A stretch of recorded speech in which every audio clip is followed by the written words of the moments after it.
En los últimos años del gran imperio inca, cuando el sol aún bañaba de oro las murallas del Cusco, nació un niño destinado a un futuro de fuego y leyenda. Su nombre era Manco Inca Yupanqui. Creció entre los muros sagrados de la capital, rodeado de templos imponentes y el eco de guerreros legendarios. Los sabios del imperio, al observar las estrellas en su nacimiento, anunciaron que su destino estaría marcado por la lucha y el sacrificio. Desde muy joven, Manco demostró una inteligencia excepcional. Aprendió el arte de gobernar no solo con la autoridad de su linaje, sino escuchando atentamente a su gente, analizando sus miradas, comprendiendo sus anhelos y temores. Observaba a los generales, a los estrategas, y así aprendió a luchar. Pero por encima de todo, por encima del poder y la gloria, Manco amaba a su pueblo con una devoción inquebrantable. Entonces, desde el vasto mar llegaron noticias de hombres extraños. Eran los invasores españoles. Desembarcaron con armas de hierro que escupían fuego, montados en bestias desconocidas que infundían terror, y con una ambición insaciable por el oro. Su llegada fue como un veneno que se infiltró en las venas del Tahuantinsuyo. El imperio, ya debilitado por una devastadora guerra civil entre los hermanos Huáscar y Atahualpa, se fracturó aún más. La división interna fue la herida abierta por la que los conquistadores se adentraron. Fue el comienzo del fin del imperio tal como se conocía. En medio de este caos, con un hermano asesinado y el otro capturado, los nobles incas vieron en el joven Manco una esperanza. Fue elegido como el nuevo Inca. Manco aceptó el trono en un intento desesperado por detener el derramamiento de sangre y reunificar a su gente. Al principio intentó una convivencia pacífica con los invasores, pero mientras fingía colaborar, su mente aguda no descansaba. Los analizaba, observaba cada uno de sus movimientos, estudiaba sus costumbres, sus debilidades, su codicia. Soportó humillaciones que ningún soberano debería sufrir. Fue sometido a burlas crueles y encadenado como un criminal en su propia ciudad sagrada. Fue un prisionero en su propio palacio.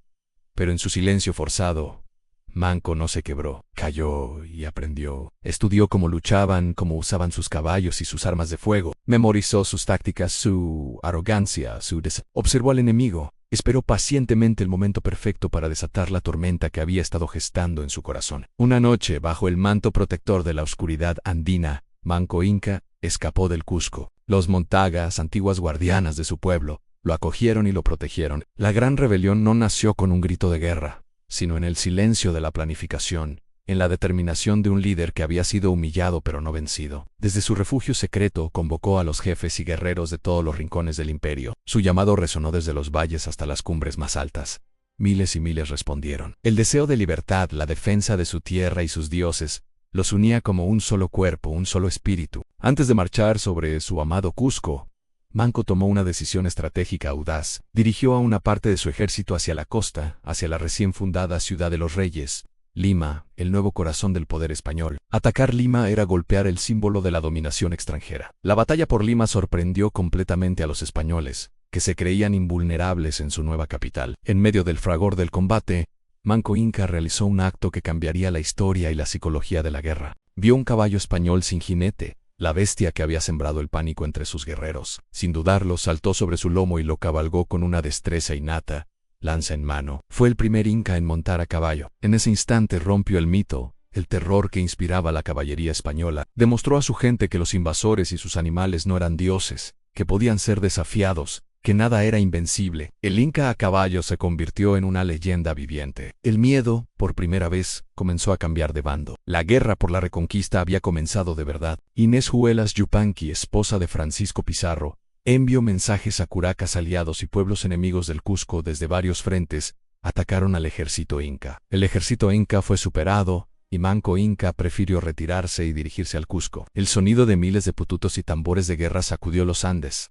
Un trueno que anunciaba la furia de un imperio que se negaba a morir. El fuego de las antorchas iluminó las noches, tiñendo el cielo de un rojo amenazante. Al amanecer, el brillo de decenas de miles de lanzas y hachas rodeaba la ciudad. Los guerreros incas, con la furia de quienes defienden su hogar, asaltaron las murallas. Los españoles, superados en número abrumadoramente, se atrincheraron en el centro de la ciudad, resistiendo con su pólvora y su acero. Pero por primera vez desde su llegada, sintieron un miedo profundo. El miedo a ser aniquilados. Manco desde lo alto de una colina dirigía el ataque, firme, valiente, una figura imponente que inspiraba a cada uno de sus soldados. La lucha por el Cusco fue épica, brutal. Los incas recuperaron gran parte de la ciudad, incendiando los tejados para expulsar a los españoles. La resistencia enemiga, sin embargo, era tenaz. y sus refuerzos, aunque tardíos, finalmente estaban en camino. Manco sabía que un asedio prolongado y la llegada de más tropas españolas con su armamento superior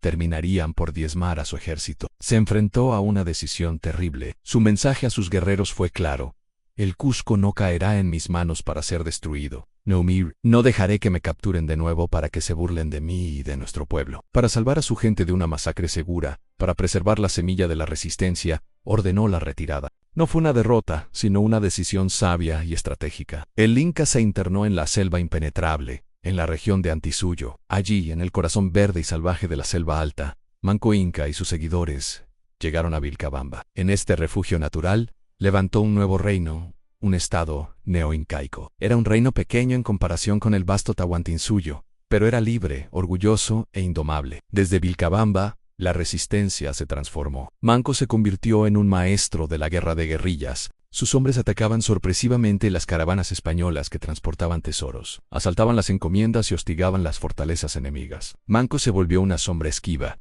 un fantasma que aterrorizaba a los conquistadores, y para su pueblo se convirtió en la esperanza encarnada. La selva era su aliada, lo protegía. El pueblo lo seguía con lealtad ciega. Los españoles lo temían porque sus ataques eran impredecibles, letales, y siempre ocurrían cuando menos se lo esperaban. La resistencia continuaba, incansable. En su reino de Vilcabamba, Manco gobernó con justicia, manteniendo vivas las tradiciones y la estructura del antiguo imperio. Nunca, ni por un instante, olvidó su causa en la expulsión de los invasores y la restauración de su mundo. Su carácter noble lo llevó a cometer un acto de generosidad que sellaría su destino. Creyó en la palabra y el honor, incluso en sus enemigos. Un grupo de soldados españoles desertores del bando de Almagro que habían perdido en las guerras civiles entre conquistadores, llegaron a Vilcabamba buscando refugio. Estaban solos y condenados a muerte por sus propios compatriotas. Manco, en un gesto de magnanimidad, les perdonó la vida. Les dio asilo, comida y confianza, permitiéndoles vivir en su reino. La traición llegó en una tarde tranquila, sin presagios. Mientras jugaba un antiguo juego de mesa con algunos de sus capitanes, los españoles a los que había dado refugio lo atacaron por la espalda, con puñales. Fue una emboscada cobarde. Herido de muerte, Manco Inca no se derrumbó. Se levantó y luchó contra sus asesinos. Aún sabiendo que no podía ganar, con su cuerpo sangrando, se defendió con la furia de un león. No pidió clemencia. Luchó hasta su último aliento. Cayó con la dignidad de un rey y un guerrero. Su sangre real tocó la tierra sagrada de la selva que lo había protegido. En ese momento, la selva pareció guardar un silencio solemne. Vilcabamba lloró a su líder, pero el espíritu de resistencia que él había encendido no se extinguió. Su sacrificio no fue en vano. La lucha continuó bajo el liderazgo de sus hijos. Su nombre, Manco Inca Yupanqui, se hizo eterno. Murió, pero su espíritu quedó sembrado en las montañas y en el corazón de su gente. Quizás no logró vencer militarmente a los invasores, eran demasiados y su tecnología de guerra era superior.